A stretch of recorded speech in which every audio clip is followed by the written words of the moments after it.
I love it. Yeah, I love it. The things that you've been making excuses for. And there's a couple of questions that I love to ask in those scenarios too. And one is, if you won the lottery tomorrow, $100 million, didn't have to work after the initial period of partying, whatever, partying, traveling, whatever you like, after, like, you get that out of your system, what would you spend your days doing when you didn't have to feel that you had to trade your time for money? Or the other way, which is a bit darker, is you get a diagnosis tomorrow. You've got 5 years to live. You got a terminal illness. There's nothing you can do to stop it, but you know that you have 5 years. So it's, you're going to have to fill the time with something. What are you choosing to do?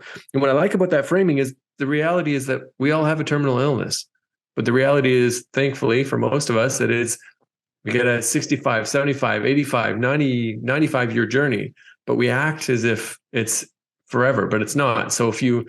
Hello, everyone. My name is Monte Ball, and I would love to provide a daily affirmation that I go by. It's not so much of an affirmation, but it is a quote that I live day to day by because I think it's important. And I'll just go ahead and get right into it. So the quote that I really, really enjoy is this one. Well, well, well, if it isn't the consequences of my own actions. Again, I'll say that again. Well, well, well, if it isn't the consequences of my own actions. That is a quote that I live by day to day because I feel that, obviously we all here right now, everyone who is engaging with Untapped Keg, listening to RJ share his story, I was sharing my story early on when we started the show. And one thing that I find important about that quote is, we've all made mistakes in our past. We all had to own up to those mistakes. And also, as we continue to go throughout our recovery journey, there are going to be some bumps in the road that we will have to climb over, in a sense. And also, if we, attributed it any way to those bumps in the road, we have to own those mistakes, own the consequences that come with it. And so for myself, I find that to be important, not only for us who are adults, but for our youth as well, to understand that every single day, right, we make choices, we make decisions, we choose how we want our days to go. We choose, obviously, what we are going to engage with and all of the above. And because of that, there will be consequences for that, and not necessarily bad all the time, right? Sometimes you'll make a decision that's going to better your life and those around you. Well, you should reap the rewards because of that. But obviously, if you are engaging in stuff that is detrimental to your health, mental health, physical health, all of the above, then when the time comes when you have to look yourself in the mirror, when those consequences start to boil over, you have to own that and move past it. And so for me, that is my affirmation. That's my daily quote that I live by. Well, well, well, if it is not the consequences of my own actions. That's one that I really love. So thank you. Sobriety is scary. That's why Untapped Keg explores different perspectives of sobriety and mental health, so that you are not alone. Hopefully, you can find something you can implement into your own life. Sobriety and mental health are topics that often are uncomfortable and complex. We do not shy away from any conversation. But you should know we try to be respectful, but there's always room to learn and grow. Everyone is welcome here, as you are, and you will be respected. We are not medical professionals and do not give medical advice. Please seek medical care if you need it. Now let's get to the show.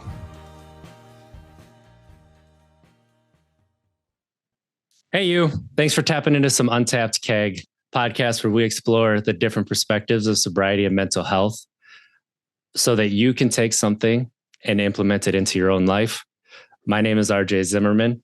And before we get into our discussion today, I want to tell you about my friend Jake Yoder and his coaching.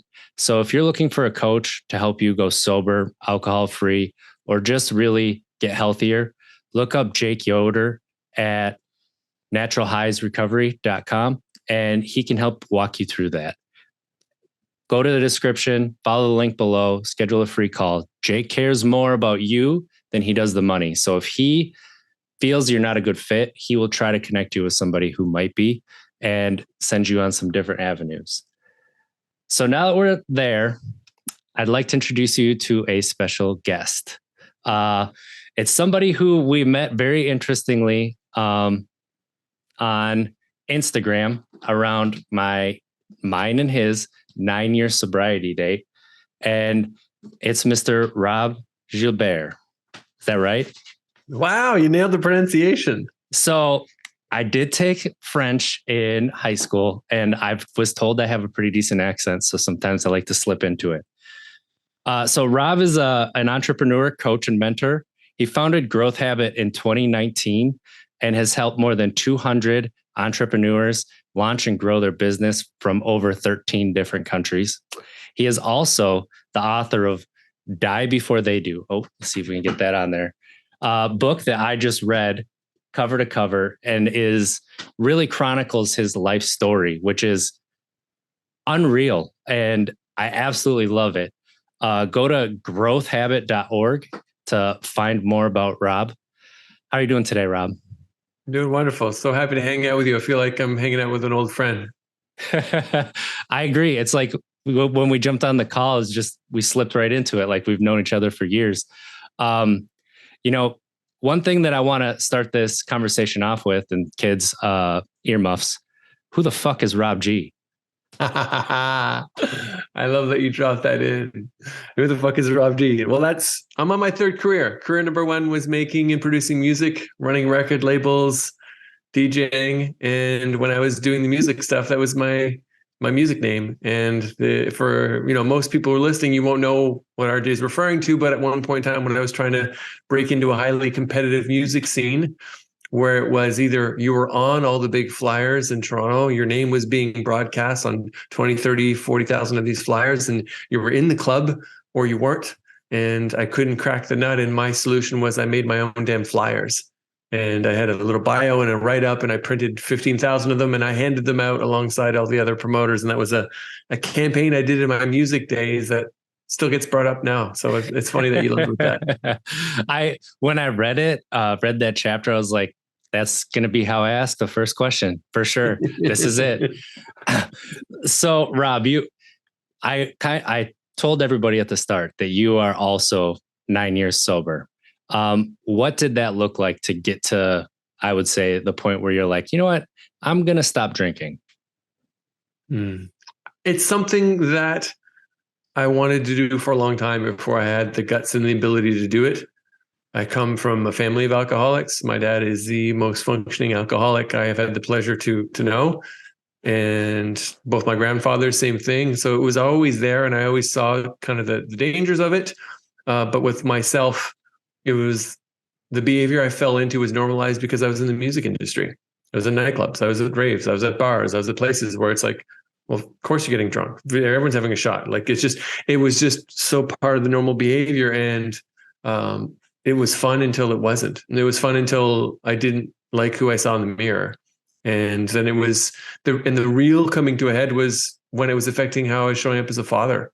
Like I didn't like who I was. I didn't like how I was showing up as a father. And it's funny, there was a couple instances where like, terrible night happened. I did something shameful. I embarrassed myself. I barfed somewhere. I just did something really stupid. And I'd say to myself, okay, like not again. Well, I won't drink again. But that never lasted. And I did do one stint. I did a 30-day stint as an experiment one day after a really bad episode. But I went back to it because that was my life. That was in my environment. That's where I was, what was normalized in the community I was in.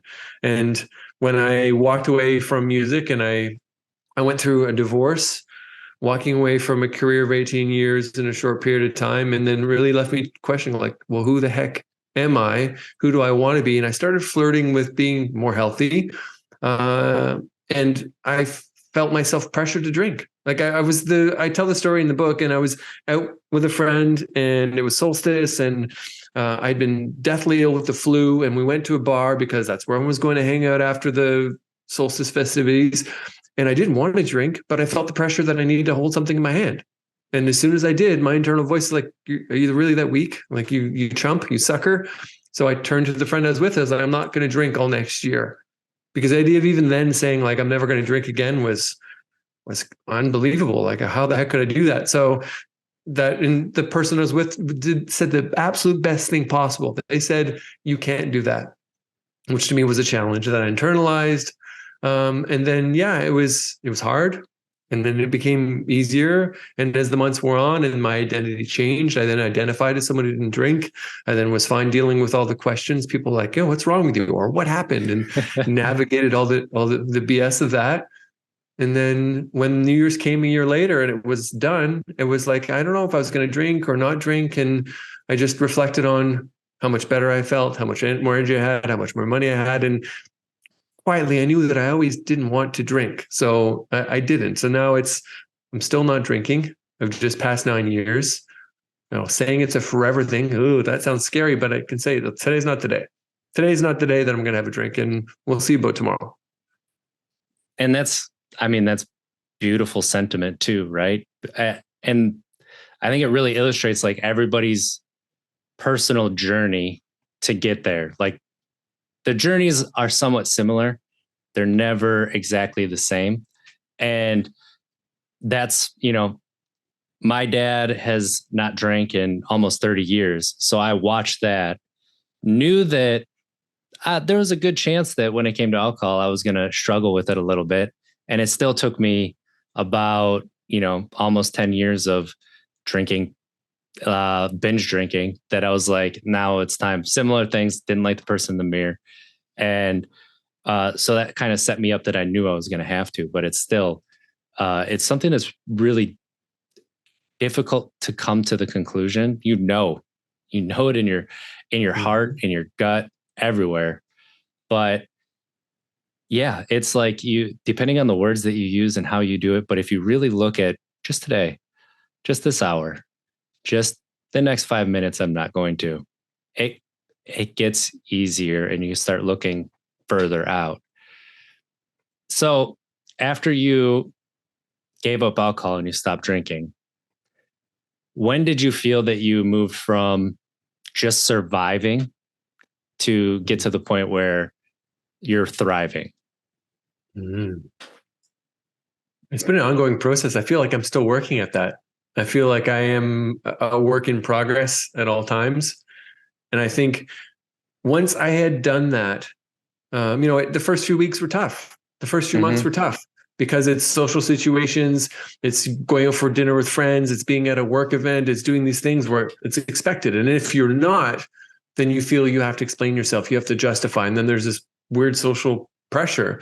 And then I started changing some of the people I was hanging out with and intentionally sought out different groups of people in different communities. And that made it a little bit easier. And then was around those people, and those people were thinking about how they can be intentionally creating their lives. And they were entrepreneurs and they were coaches and they were, more spiritual or just doing things living life a bit more rebelliously, full stop, regardless of alcohol. We're just, against the grain of some of the normal things that society pushes down our throats. And then definitely, I think by like halfway through that year, it was easier and better. And then definitely that New Year's when I decided not to go back to drinking, I was like, no, this is serving me. I'm going to continue it. It showed to me that like, oh, I can do a really tough thing. And this seemed impossible to me. Now I feel I've done it and I can keep doing it.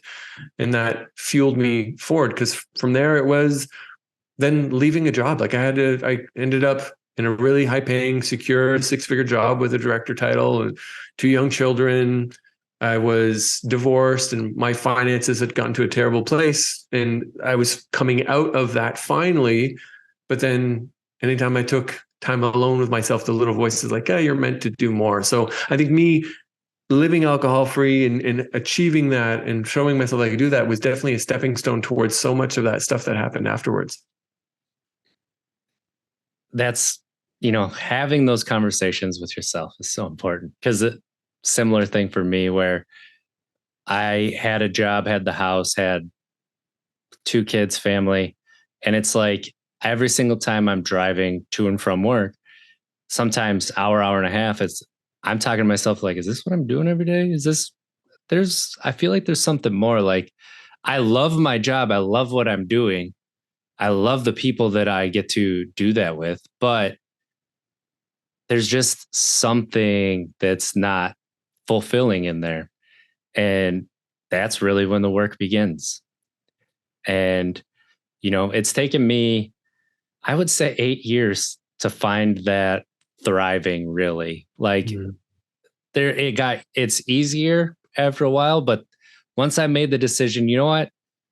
I'm done waking up and dreading the day. I want to smile. I want to find joy. If somebody had asked me, what do you do that makes you smile? Where do you find joy in your life? I wouldn't have had an answer not too long ago. And now it's like, okay, I'm starting to define it. I'm trying a lot of new things.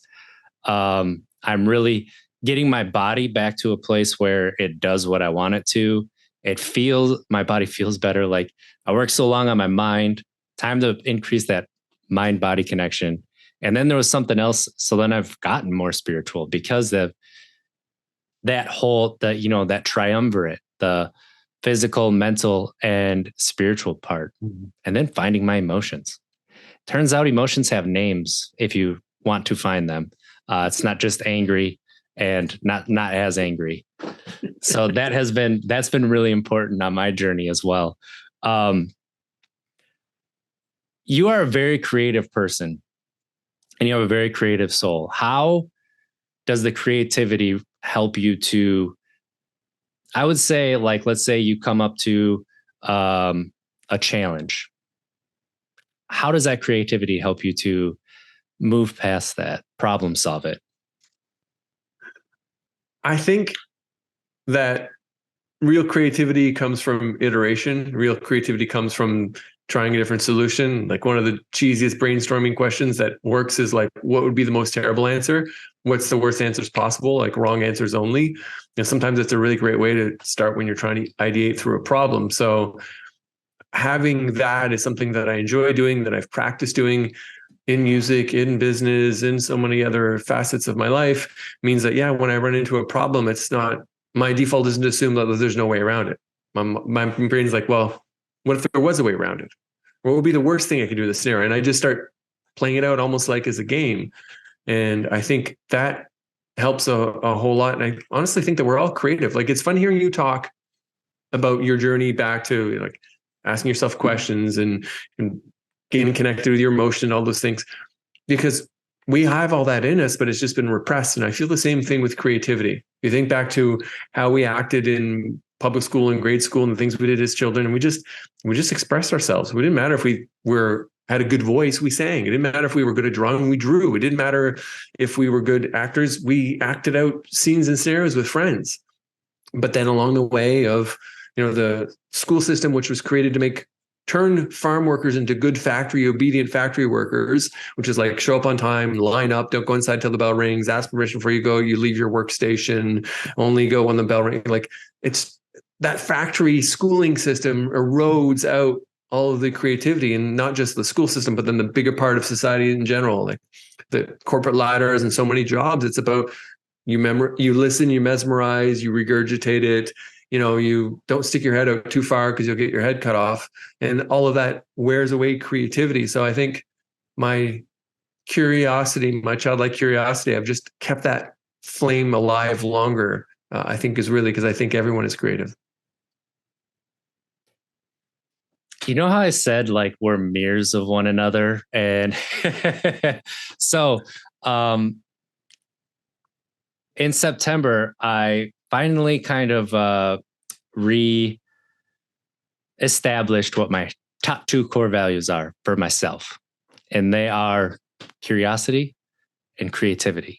And the way that I define creativity, which is so similar to you, is taking 2 seemingly unrelated subjects and finding the link between them and doing things like that. And like that to me, like that. So getting curious to learn about different subjects. Oh, you can bring these 2 together, or we always did it that way, but there's a different way that we can do this. And if we try it, sure, it might go slow the first time, but you realize the effort you put in was not as much, and you could see how it could get faster the more you do something. Those things are important. And then getting over your fear of being judged. Like, I'm not a very good dancer, but what brings me joy is being out in public, hearing a song, and then just like dancing, shimmying them shoulders and having a good time. And like, so when I read that in your book as well, like I go to the Virginia Beach boardwalk and I'll just be walking and I'll just start dancing a little bit, and people look at me, they'll smile. They don't care that I'm doing it. It honestly lights them up a little bit if they notice. Some people don't notice, and that's okay too. So just finding those things in your heart that can bring a smile to your face and make you laugh by yourself. Like, who knew you can do that? It's allowed. You're allowed. You don't need to be miserable, waiting for the weekend, biding your time until you can hopefully maybe one day retire. Yeah. And you don't have to wake up being like, oh, what do I got to do today? You can wake up and be like, what joy can I create today? Or what is something that I can do to make myself smile today? What is something I can get out and do? And that's really important too. The question I would ask like people listening and watching this is what is the one thing you've been wanting to do for years, but you've been giving yourself excuses not to? And you say they're reasons, but they're excuses. Because for me, it was yoga. And that has changed my relationship with my body and everything else. Like I was so stiff and I didn't know it. And I'm still really stiff, don't get me wrong, but I could feel the flexibility coming, and it just helps me get through everything. And I'm only 36 and my hips bad, chasing around a 3 and a 5-year-old. So get out there and do something, have some fun.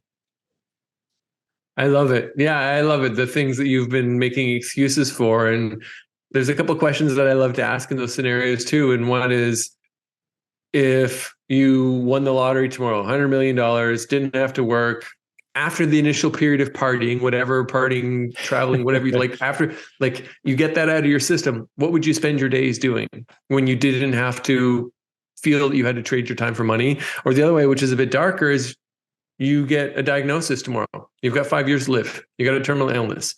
There's nothing you can do to stop it, but you know that you have 5 years. So it's, you're going to have to fill the time with something. What are you choosing to do? And what I like about that framing is the reality is that we all have a terminal illness, but the reality is, thankfully for most of us, we get a 65, 75, 85, 90, 95-year journey, but we act as if it's forever, but it's not. So if you squish that timeline and like, what if you had 5 years? What would you spend your day doing? Then the answers that come up tend to be a bit more honest and a bit more aligned. And that's where you move to thriving, right? That's where you move from surviving to thriving. And really, like, that's my definition of thriving.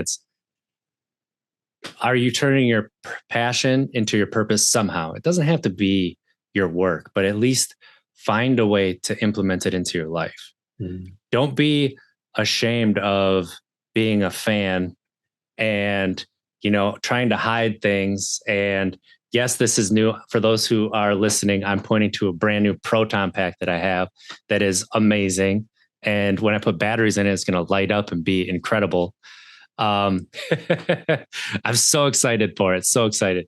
But I used to hide this side of myself. I used to not talk about my family. I used to just kind of try to put myself in the box that other people were putting me in.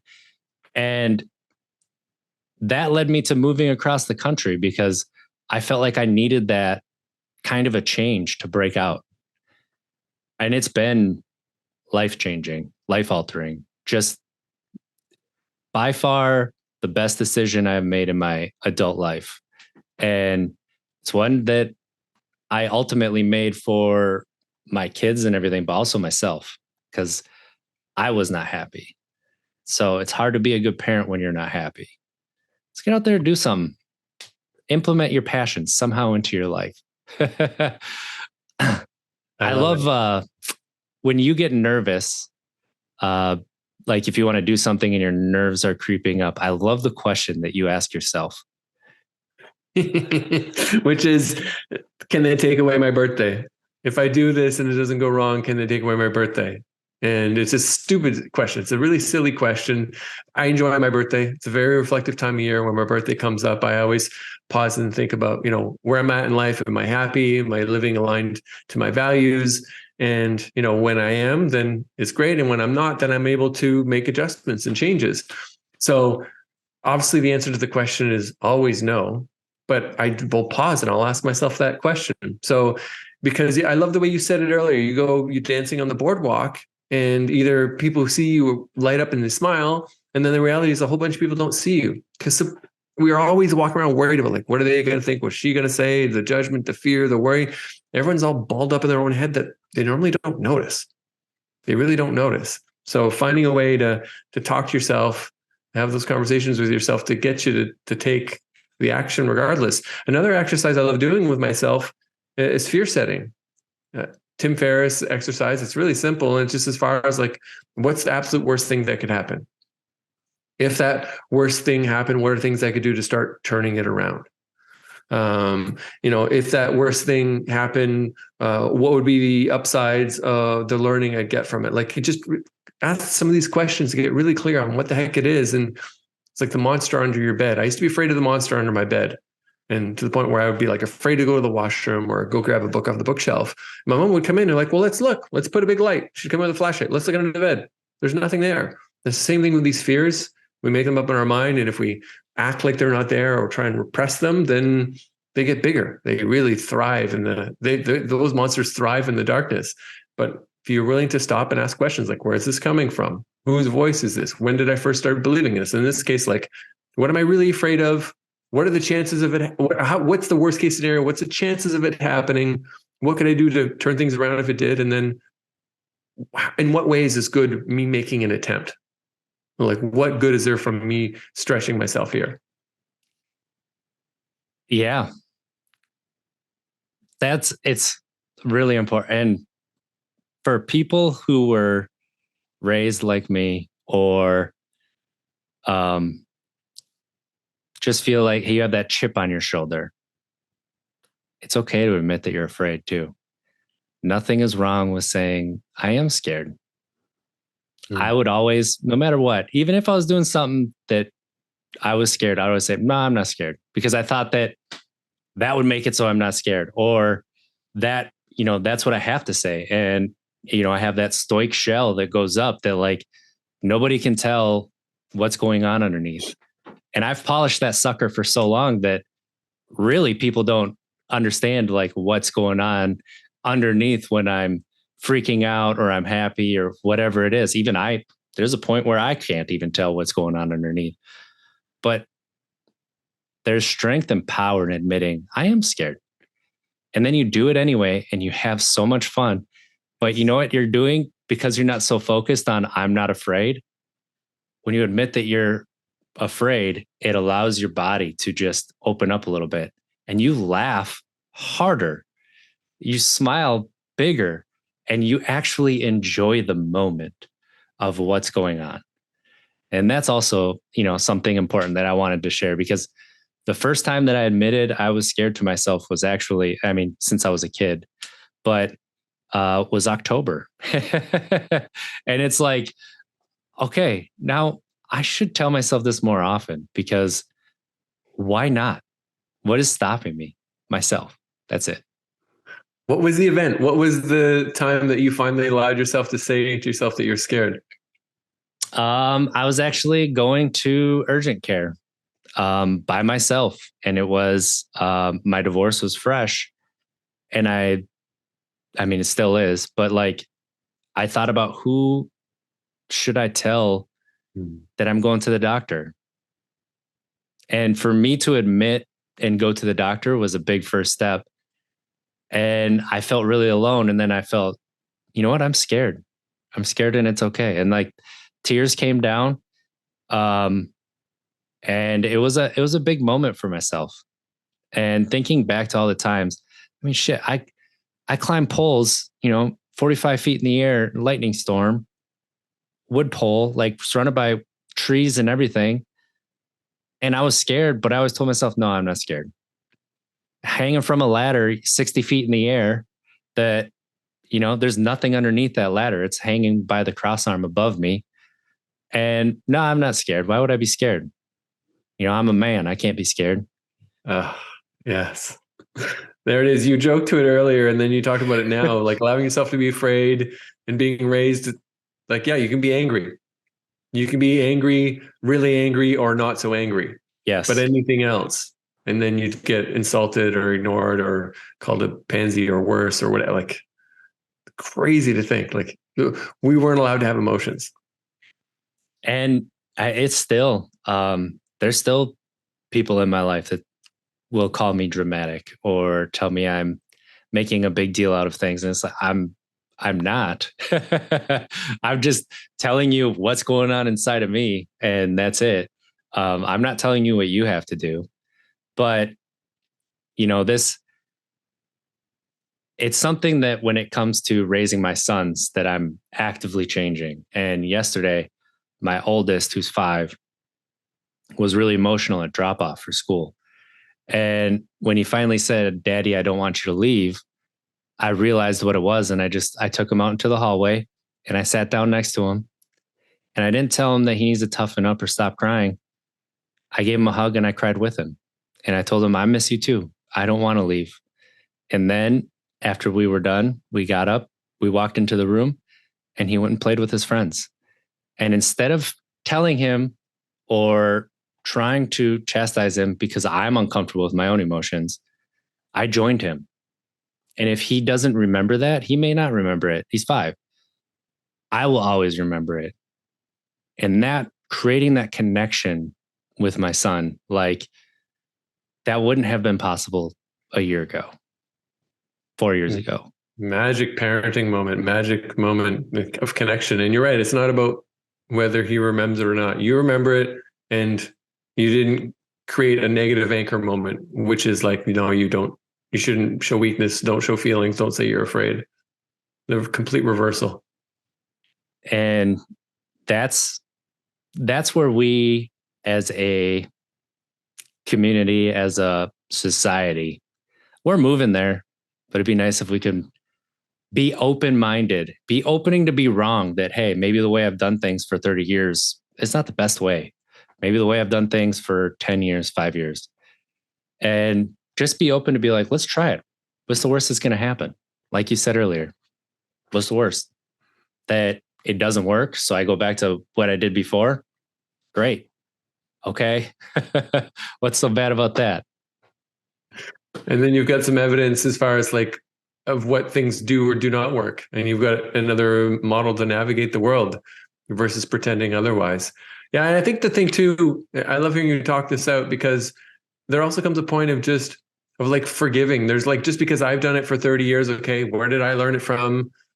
They had the best intentions. Yes. They might not necessarily, like, you don't need to label them as bad people.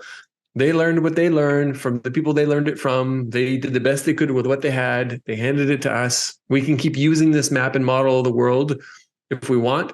But if it is making us, making you frustrated, unhappy, don't like who you see in the mirror, feel like you're hiding emotions, difficulty to connect with people, then it's okay to question the map and model. And if you're questioning the map and model and looking for a new way, you don't need to cast blame and create friction with past. There's just, you have the driver's, you're in the driver's seat, and you can decide where you take the car from this point.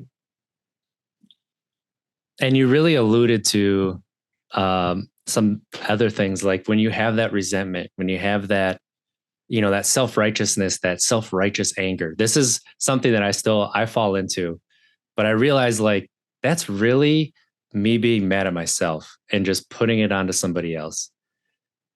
And if I'm doing that, it's stealing my joy, but also I'm not being honest about what I'm really feeling, what's really going on in my life. And you can't move forward unless you're honest. And that's something that nobody's saying forgive and forget. But what is happening is, what piece of it is you being mad at yourself? And then what is that really down to inside of yourself? And if it's something that you couldn't stop, but you feel like you allowed happen, like, be honest. Did you? No. And that's when you can start to make strides forward and stop living your life from a place of trying to forget that happening, trying to find some, everything in your life is to show that that event didn't define you, but because you're doing it, it's kind of like with not drinking. If you are living your life around not drinking, you're not actually living your life. You're still allowing the alcohol to be a part of your life, a big part. But if you start to live your life like, oh, who cares if it's there or not? Like, I can still go do this and have fun, creating new memories, having, and this is something you could like the new habits that you're putting in there and showing that there's a different path. Like that's how you go to thriving. That's how you start living your life again. I love it because everything you just talked about is really about how you take control, because the resentment piece, my favorite quote is the Nelson Mandela quote, which is resentment is like drinking poison and expecting it to kill your enemy. And if you are in resentment and that kind of anger, then it's just you. So you are stuck on that loop. You're stuck, not moving forward. You're the one feeling it. You're the one carrying this around. And it's maybe invisible to some people, but it's coloring every aspect of your life, how you're showing up as a parent, as a partner, as a human in the world. And yeah, the thriving that you keep talking about opens up on the other side of that. And there's one thing I always said that I wouldn't become, and that's jaded. And I did become jaded because I held on to that resentment and I wasn't honest with myself about who I was, what I wanted to do, what I was being. And like, if you look at yourself and you're like, I am a little jaded, I am a little angry, it's okay to feel all of that. There's nothing wrong. Everybody feels it. But if we dig a little bit deeper and we lean into that pain a little bit, you're going to laugh on the other side. It doesn't matter how deep your tears are, how deep your crying is. There is laughter on the other side. And that is where you go from low to high. And you start to include the highs in your life. It's true. It's so funny. We avoid questioning, asking, exploring, owning any of these emotions, but then the highs that we seek, the deep connection that we all long for, and all that meaning is on the other side of being willing to admit and sit with and analyze and those feelings. And, that's the start. That's the start. Like, it's not necessarily the start, because for me, it was like, it's been very much so in the middle, but that's okay. Robb, like you're a growth habit coach, right? Like, so we want to change our habits, especially around our emotions, around our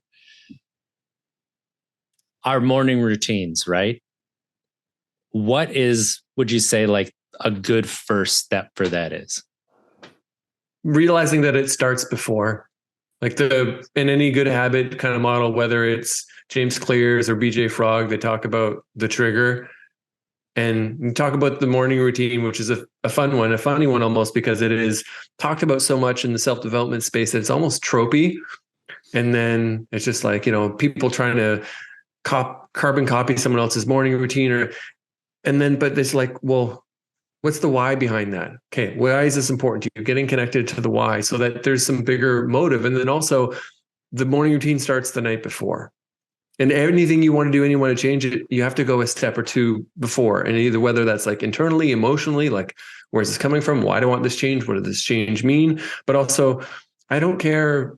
You can have your gym shoes set out and set your alarm and say you're going to do all these things. But if you're going to bed at 1 a.m. and you're spending the last 2 hours watching Netflix before you close your eyes, good luck getting up to go for a run at 5 a.m. Like, it's just, it always starts before.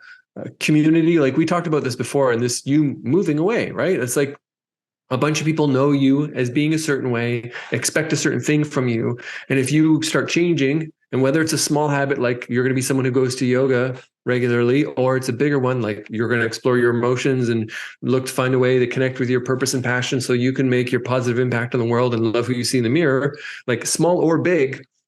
If you continue running in the same circles with the same people who do the same things, you're going to struggle. And that's one of the best ways to shortcut or hack a habit is to start spending time with people who are living the behaviors that you want to live, who are being the kind of people that you want to be.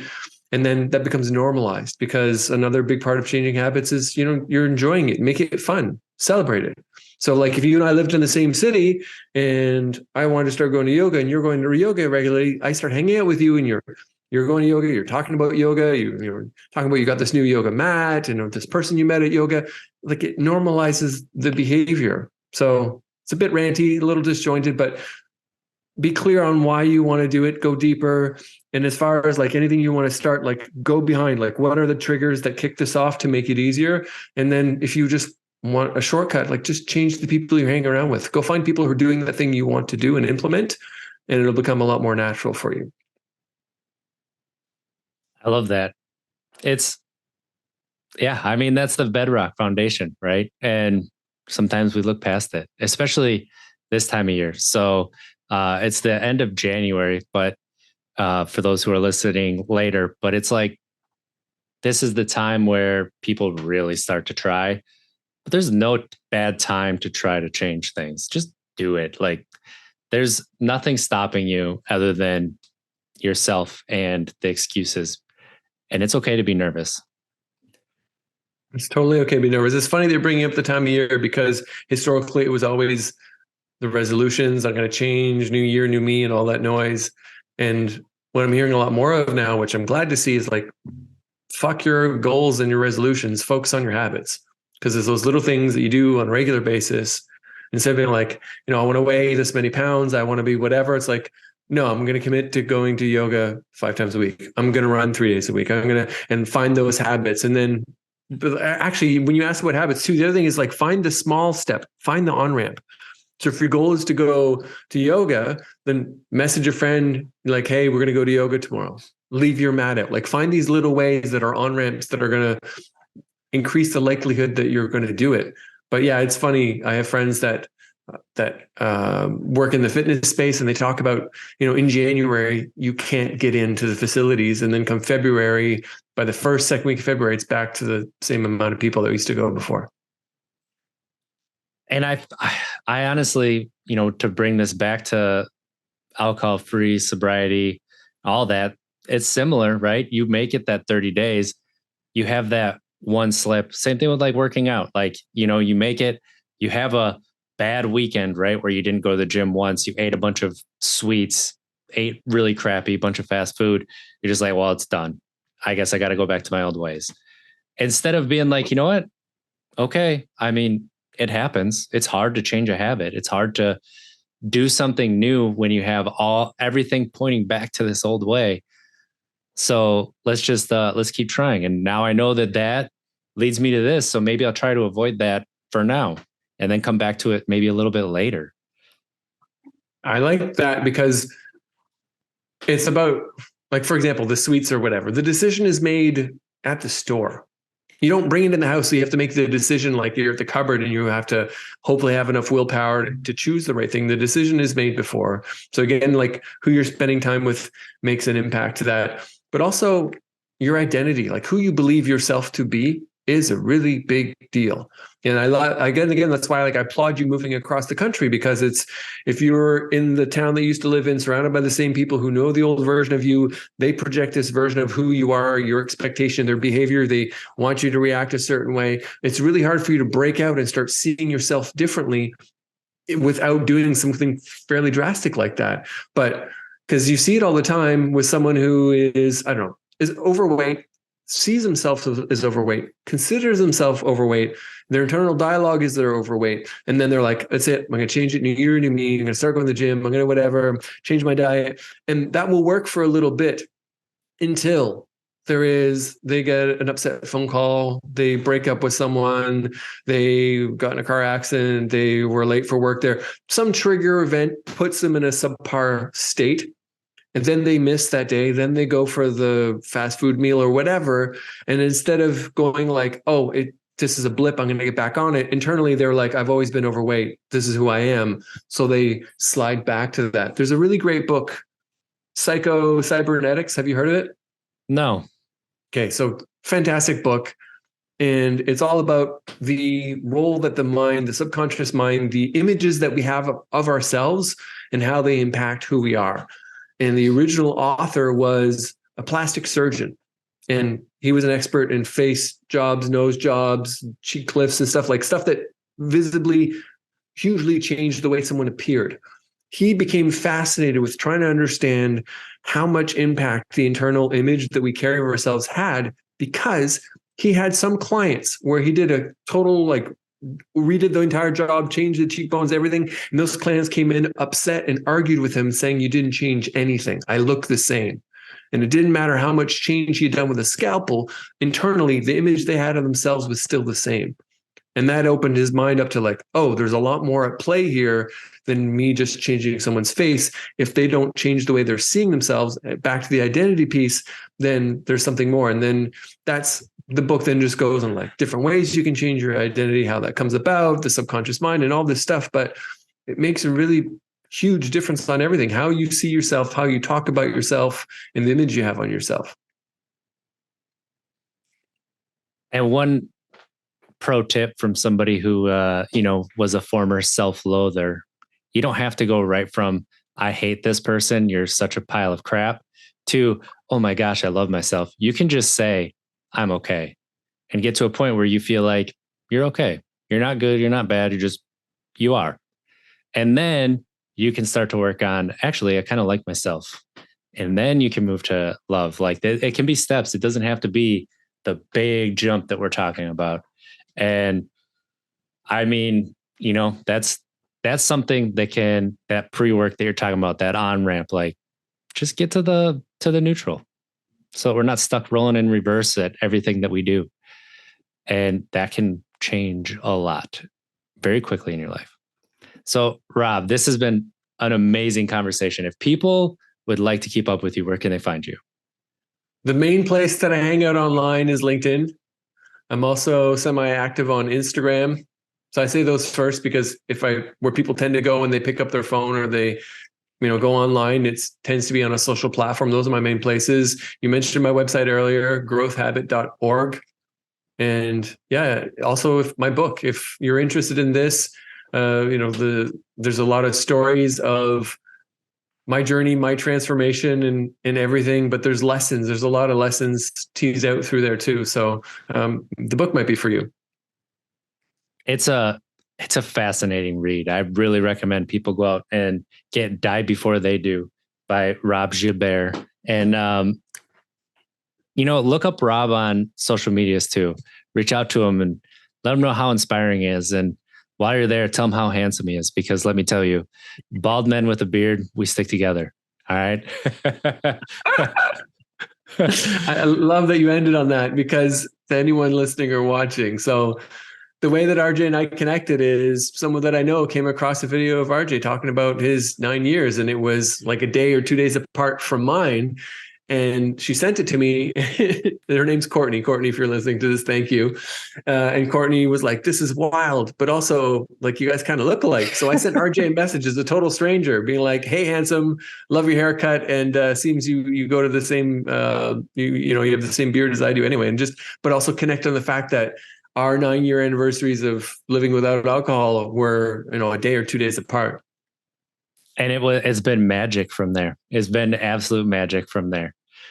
So for people listening, this is Untapped Keg, podcast about sobriety and mental health, where we look at the different perspectives of sobriety and mental health so that you can take something and implement it into your own life. I'm RJ Zimmerman. Go to untappedkeg.com/community and join a community off of social media of like-minded individuals where we are, just growing, living life, having conversations. And also you can leave an affirmation or a mantra that you use that'll be put at the beginning of the show. You can find us on all social media platforms, Untapped Keg, and reach out. DMs are open. And with that, let's try to be better tomorrow than we were today, because at least we don't make it. We tried. I love you. Have a great week, everybody.